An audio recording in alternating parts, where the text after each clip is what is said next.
Good morning everyone मुझे class सारिक आसिली tiffin period रे तापर आम टिफिन रे रुटी आ तरकारी थिला मु चारटा रुटी तो खाई परिबिनी से दीटा रुटी रिटर्न करदेली तापर एठी आसी मु टिफिन खाई नेली देन क्लास को गली आसला परे मु बैगण टमाटो एठी भाजी नौची कारण हॉस्टल खाइबा तो आपण माने जानि थिबे आ मते टी टेस्टी न हेले भल लागे ना तो बैगण टमाटो बड़ी सब भाजी नेली से लंका लेंबू पके बढ़िया पाग बनै देली भलसे दला दली करदेली तापर एठी देखंतु हमर आस्थिला भात डालमा त सहित खट्टा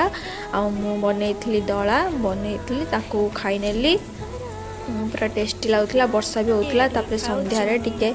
गजा मुग गजा बुट को भाजी नेली तार सेथे टिके पियाज आ लेंबू पके भलसे क्रिस्पी करी भाजी नेली देन ताकू खाइली खाइला परे मु स्टडी आवर पिला मानक पाखु गली सेठी पिला मानक सहित टिके के समय मु पढ़िली से माने पढ़िले देन डिनर रे आस्थिला रुटी डालमा मु खाइ नेली आपण कोन खाइले राती रे कमेंट रे जणाइबे एंड गुड नाइट।